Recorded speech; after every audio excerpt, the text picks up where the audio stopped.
እኔ የገረመኝ አንዳንድ ሰዎች ስለ እናንተ እውነት ማወቅ በጣም ያስገርመኛል።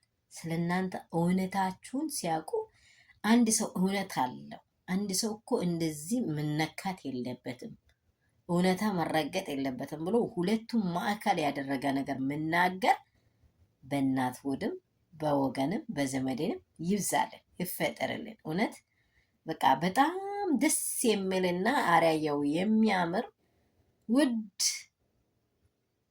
የሆነ ሀሳብ ያለውን ሀሳብ ይዞ ስለመጣ አመሰግነዋለሁ። ሰላም ሰላም ቤተሰቦቼ እንደምን ዋላችሁ? ሁላችሁንም እንደምን ቆያችሁልኝ እላለሁ። ሰላማችሁ በክርስቶስ ትርፍርፍርፍ ብዝት ይበልላችሁ። እኔን እናንተን ሰላም ያደረገን ይባረክ። አንድ ነገር ለማውራት አሰብኩኝ። ምንድን ነው እሱም?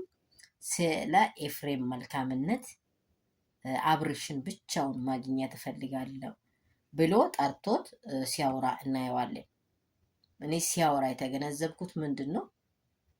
በጣም ደስ የሚል ነገር በቃ እውነት ጎን ነው የሚቆመው ብሎ ሲያወራ፣ እውነት ጎን መቆም አያሳፍርም። እውነት ጎን መቆም ያኮራል።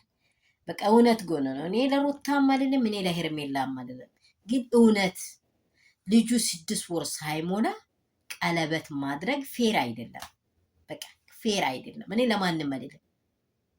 ደግሞ ቤተሰቦቻችንን ዝቅ አድርገሃል ወንድማችን። አካይዲ አላመረብንም። እኛ ቤተሰቦች ከፍ ብለን አንተ ለእኔ ሞገሴ ነህ፣ አንተ ለአንተ ውድቀት እኔ ምስክ መሆን የለበትም፣ ለእኔ ውድቀት ደግሞ አንተ ምስክ መሆን የለበትም ብሎ ወንድሙን ሲያናግረው እናያለን። ሁላችን ማለት ነው። ይህ እንደተገነዘበን ከቪዲዮ እንደተረዳችሁ አብርሃም ለሄርሜላ እንደ ወዲጄ አይደለም ያደረግኩት ቀለበት ፈልጌው አይደለም እስከሚል ደረጃ ደግሞ 2 ወርም 2 ዓመትም 1 ዓመትም ሊቆይ ይችላል፣ ግን በጊዜው ሊያደርግ ፈለገ። በቃ በአንድ ምላሱ 2 ነገር ተናገረ ማለት ነው። አይታችኋል? በአንድ ምላሱ 2 ነገር። እውነታውን አይታችኋል? እውነት እኮ የትም ቦታ ያንተባትባችኋል። እውነት ስታወሩ እውነት ትክክለኛ እውነት አለች። ደግሞ ራሱን የቻለ ከእውነት ጋር አስተባብሎ የሚወራ ውሸት አለ። ይሄ የመጀመሪያው ነው። እውነታውን ራሱ አወራው ማለት ነው። ግን ወንድሙ በመጠየቁ ትልቅ ሀሳብ ነው የጠየቀው። ትልቅ ሀሳብ ልጁ ነገ ይጠይቃል። ሲያድግ አባት እናቶቹ ቤተሰቦቹ ይጠይቃል። እንዴት አባቴን አሳየኝ አምጭኝ ይላል። ለዚህ ሁሉ ይቆረቆራቸዋል። ይሄ ወንድም ደግሞ የሆነ ዝቅ ያለ ስፍራ ላይ ሲኖር ደግሞ ለእነርሱ ይከብዳቸዋል። ምክንያቱም ስም ከምን በላይ ነው ስም ይበልጣል የሚባለው። እንግዲህ ተረቱን እናንተ ታውቃላችሁ። በቃ ከመልካም ዝና የበለጠ ስም ይበልጣል። በቃ ስሜ ከተቆሸሸ ስሜ የሆነ ነገር ላይ ከወደቀ ቤተሰቦች ይሄ ላይ አራያቱ ነው። ቤተሰቦች የሄደበት ሁሉ ዝቅ ነው የሚለው። ምክንያቱም በእኔ ምክንያት ማለት ነው። ለቤተሰቡ ለሚባለው ሁሉ ወግኖ ነው የተናገረው እንጂ እኔ ማንንም ብዬ አይደለም። ማንንም እውነታ እከሌ ጋር አለ ብዬ አይደለም። ግን እውነታውን መቼም አለ። እኔ እከሌን ደገፍ እኔ ከፈለጋችሁ ዩነት ደጋፊ ነኝ፣ ቀያዮቹ የሰይጣኖቹ ደጋፊ ነኝ ብለዋል። እኔ ደግሞ የአርሴ ደጋፊ ነኝ። ዋኛ ተቀናቃኖች ነን።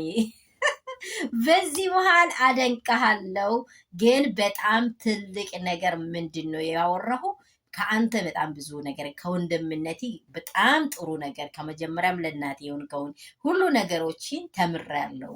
አብርሽ ደግሞ የመጀመሪያ አስተውልበት። አንተ የሚውር ሰው ነህ፣ ግን ደግሞ ሁኔታዎች አንዳንድ ጊዜ ገፋፍቶ አስገብቶ ከሆነ ትንሽ ረገብ ማለት ነበረብህ። ሄርሜላን እንደ እንትን ንብ ከጎኑ ላይ የሆነች ቀፎ ይዞ እንደሚነሳ ቀፎ ላይ ይዘ እንደዚህ መነሳት የለብህም ነበረ። ይህም መማር ነበረብህ። የሩታን ግቡን እስከሚደርስ ምንም ብትጠላ ምንም ብትልህ ውድ የሆነች እንቁ ነች። የአንተን ጉልበት ከፋች ምስትህ ናት ሩታ። የመጀመሪያ ምስት የቲም ቦታ ክብር ናት። እሷን ጢሰ የትም ማሄድ የለብን። ምንም ብትልች ልጅ ትመለሳለች ብላይ ማሰብ ነበረብህ አብርሽ። አሁንም ቢሆን ሩታ ትበልጣለች። አነጋገርህም አስነቅቶናል። አነጋገርህም የተናገርከው ሁሉ ነገሮችም ግልጽ አውርተሃል።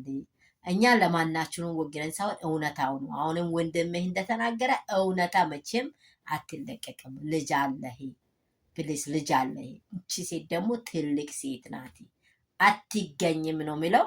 ሩታዬ ደግሞ ሁላችሁንም ወዳችኋለሁ። ላይክ ሼር አድርጉ።